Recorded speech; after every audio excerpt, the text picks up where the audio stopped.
Hello. A belated hello. Starting a tiny bit later today than anticipated. Because I literally just got back home. But hello and happy Monday to you, no matter where you are in this beautiful world. Yes, I don't know if you saw my post in the group, but I was giving a talk this morning about Scandinavia and celebrating happiness in a local school to me. It was really beautiful, and the kids really got into it. And yes, we overran by quite a lot, but it was all good. And they've asked me to come back on Thursday, so that's also good too. And I also mentioned, actually, very briefly though, only the topic that I wanted to talk to you about today, which is all about celebrating summer in Scandinavia and how that kind of interlinks with happiness and hygge too. So obviously we are in summer in the Northern Hemisphere, and actually it's really bright here today where I am. The sun is kind of beaming through my window, but I decided I was not going to close the curtain because I want the sunshine and I want to feel the heat. As always, if you are watching live, then don't forget to put a hashtag live in the comments. If you're watching this on replay, then don't forget to put in a hashtag replay as well. Oh, told that thing about the sun, and now a big white cloud has gone in front of it. So, if it's somewhere you are, then you're probably feeling the energy as well. Generally, June is a beautiful month, and there's a lot of lightness of being, I would say. And in Scandinavia, in order to understand people's celebrations and hygge rituals, if you like, that link in with summer, you have to understand the contrast. So this is obviously different for all of us where we live, and it's even different within Scandinavia, because in the southern part of Scandinavia, where I'm from Denmark, the contrast between the summer and the winter is not so big, but obviously the further north you travel, the more of a contrast you'll have. And depending on where you are in the world, you might, be familiar with similar contrasts like this. So in Scandinavia, the big contrast is linked with the light, obviously also with the cold, but it's very much about the darkness and the brightness. So in some parts of Scandinavia, it will be night all day long for days on end during the winter. And then in the summer, the sun never sets. So you've got sunshine all the time. That is quite extreme. But even in the more southern parts, where there is not such a big extreme, it's still all about this contrast of the light. And with the sunlight also comes really a sense of lightness of being. So obviously, in the winter, there are ways that we cope with it.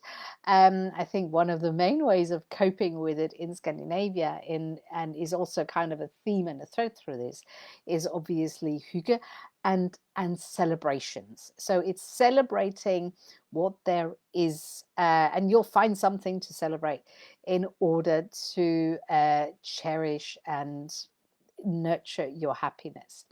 And a lot of these celebrations traditionally have always been linked with the light. So at the winter solstice, it's about, the return of the light. And during the summer solstice, which is just coming up soon, it's all about the celebrating the fact that the light is here and the longest day of the year. And I am also doing a special, that's next week. I'm doing a special summer solstice magic event, and I hope you'll join me for that, because I'll talk more about the summer solstice then. Today I want to talk more just about the celebrations of summer. But because the extremes between the dark and the light are so big, that's why it's once summer actually arrives in Scandinavia, people go absolutely wild. It is literally like a blossoming of the soul. And It does get quite warm in Scandinavia. Some people think that it's always freezing cold, but the summers can actually be very warm. And the beauty of it, obviously, in Scandinavia is that there is generally some water nearby. So there is always this urge to kind of be near water. And water has traditionally many different how should I say, many different aspects of nurturing us, and it's been that way culturally, it's been that way religiously, and obviously just from a plain basic survival instinct point of view, you need water in order to survive.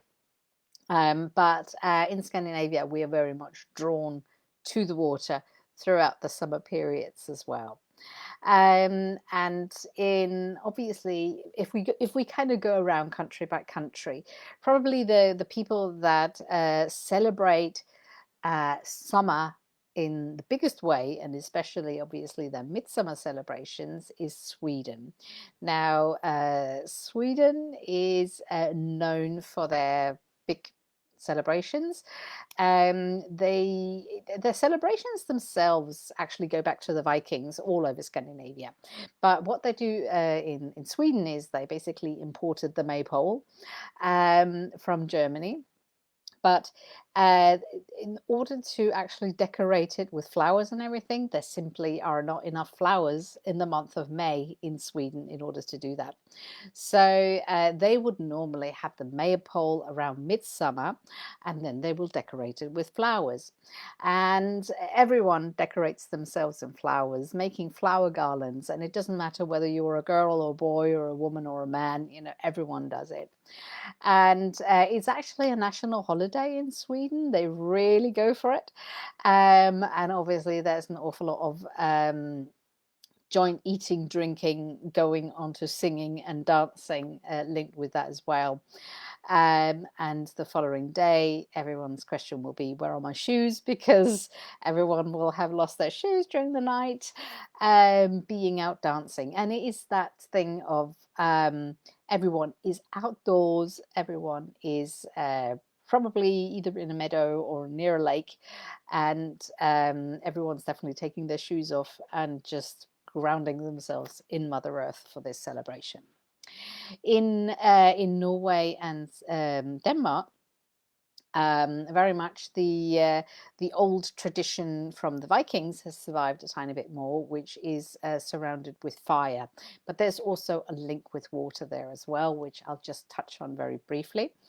And the whole idea with the midsummer celebrations, the summer celebrations in Norway and Sweden, is that it's all linked to the fire. It's about warding off the evil, and this is basically goes back to the Vikings as well. Traditionally, these bonfires will be on the coast, and basically, if you're then living on the coast or you're on the coast, you have your bonfire. As night falls, which will be very late, you will still see the fires like on other coasts. Obviously, if you're in Norway on a fjord, you'll see on the other side of the fjord. If you're in Denmark, where there are lots and lots of islands, you're likely to see it across across the sea to your neighboring island. And this is what the Vikings did as well. They were banishing off all the evils, hoping for a good harvest ahead, not forgetting that the Vikings were very much farmers too. And celebrating fertility with water. So they were like lots of water connotations there. But again, people were even back then drawn to be by the water. And yes, people will often go swimming. And in Denmark and Norway, traditionally, there will be lots of singing going on as well. There'll be speeches. It's all about the community. It's all about gathering together and celebrating. And it's celebrating the joy of the fact that it is now summer, and hopefully the weather is okay and everyone can be together.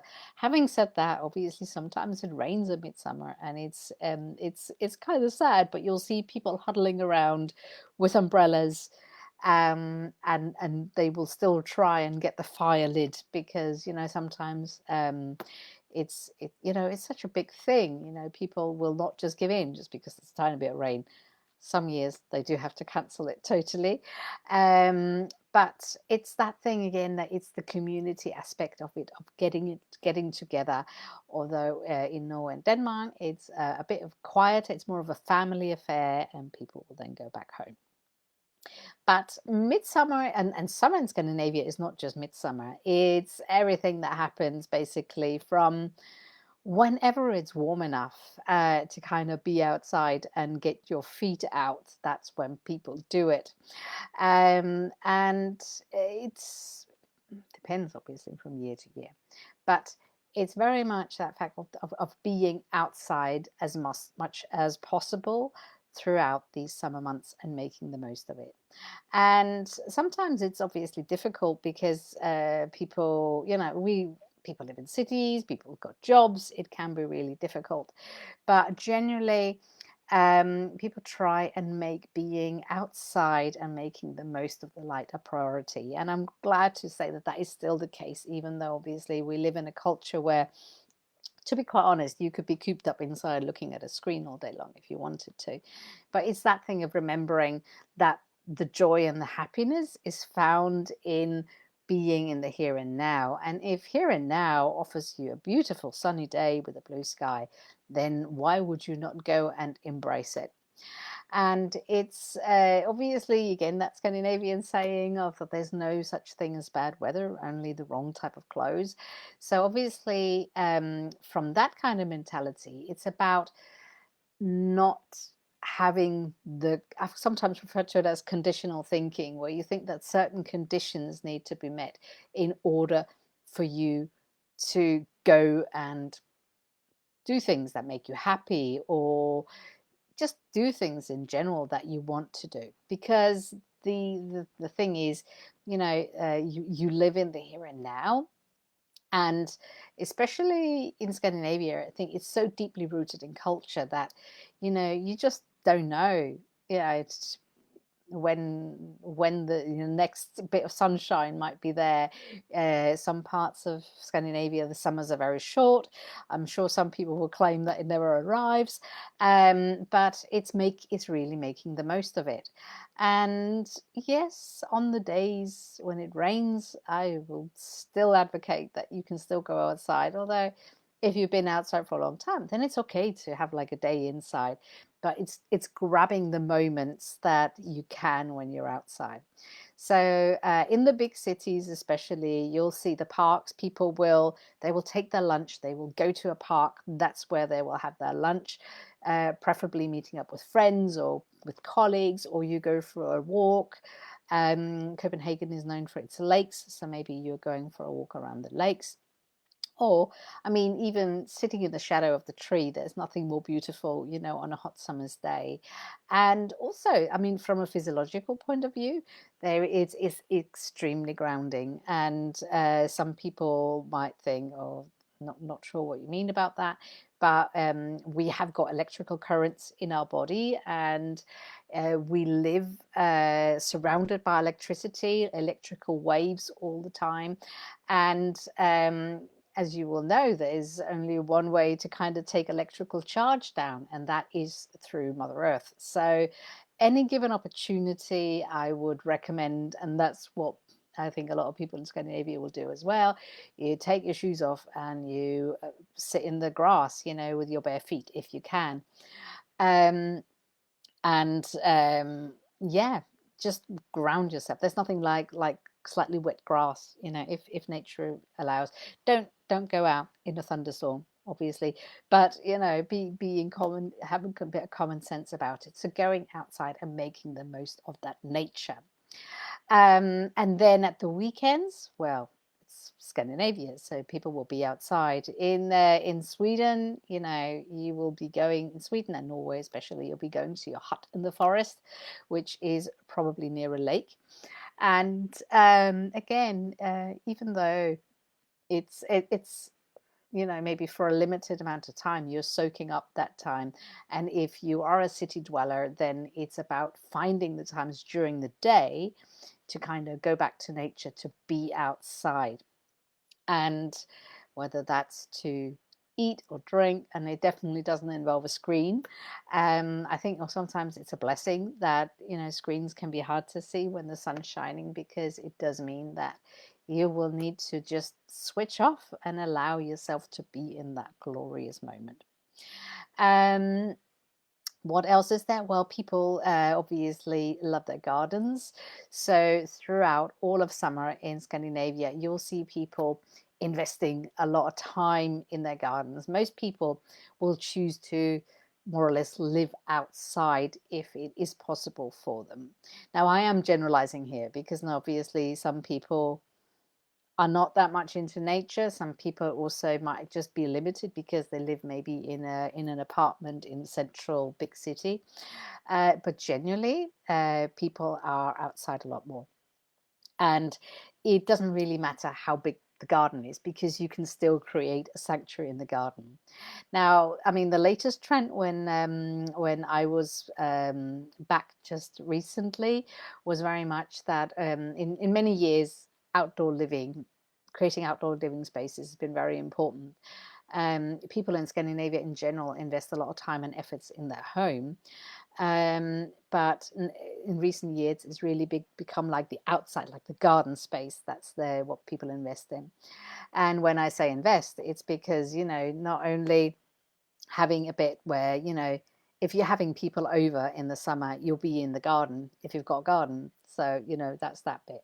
But in recent years, it's been even more extreme, if you can say. So it used to be that everyone had an outdoor kitchen or somewhere outdoor where you could prepare food.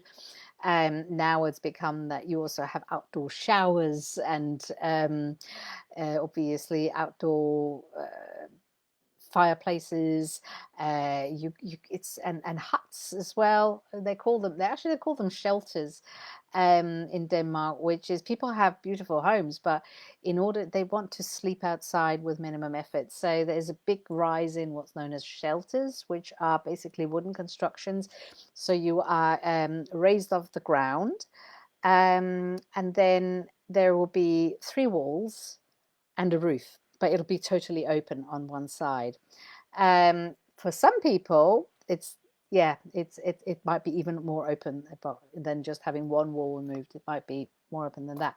But these shelters are becoming increasingly popular, so that people basically choose to sleep outside. And there is something medicinal, I think, about connecting with nature and choosing to be in nature.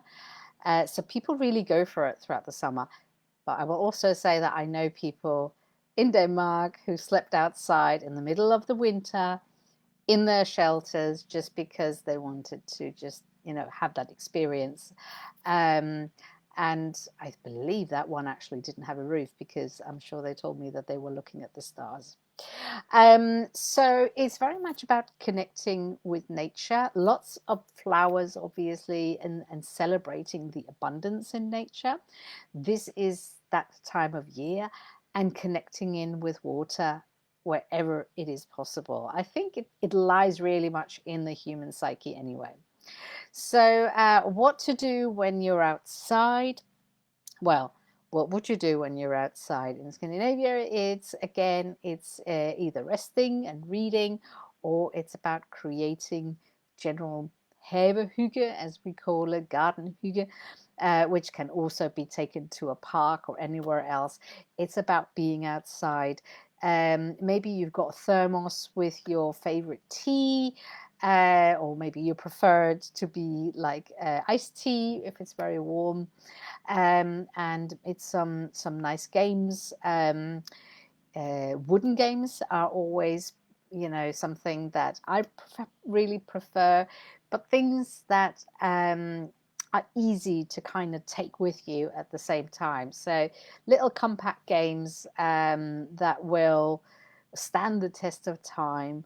I think in this group previously I've mentioned Coop, or we know it as the King game, the Viking game. is very popular. Anything where you throw a wooden stick, you know, kids absolutely love it. And gone and invested in a couple of other wooden games that I'll recommend as well in here, because the kids absolutely love it. And it's amazing, you know, if you have some wooden bricks, you know, kids will not just play the game, they will start building constructions with it. And then obviously water, you know, there's something therapeutical about even just watering the garden, and there comes the water aspects in again. And just being outside, making the most of it. Don't forget your sunscreen, though. Even in Scandinavia, you know, you see it every year. People get sunburnt because they forget how powerful sometimes the sun is, and then they go and spend the whole day outside. But the shade of the trees at midday is not to be underestimated. It is beautiful and it is gorgeous. There are all sorts of rituals and so on that are linked to summer and midsummer as well. When I'm talking about rituals, I'm talking about things that go back in time, again, to the Vikings and pagan traditions. And some of that I'll be talking about next week in the summer solstice talk/event that I'm doing. It's a little bit of a mini celebration. And although I'll be inside, hopefully we'll find a way of inviting nature inside, because that's the other thing. And I did mean to mention that, so let me get that in before I finish. Obviously, if people live somewhere where it's not practically possible to be outside, then it's all about opening up the home and letting summer come in. So you can still have that summer hygge inside. And how do you do that? Well, I mean, the easiest thing can be things like I mean, having a small change around of decor, maybe. I love, like, for example, clearing my windowsill a little bit more for summer. I hide away some of the candles that I have, and I clean everything and open everything up so that the light can come in and just play on the surfaces and brighten up the home.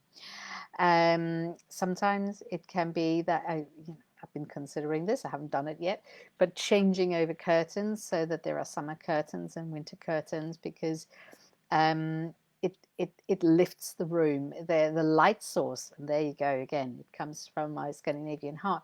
It's kind of allowing the light to come in as much as possible, but you still want the option to kind of block it out, obviously, when you need to. And on some days it's so hot you do have to.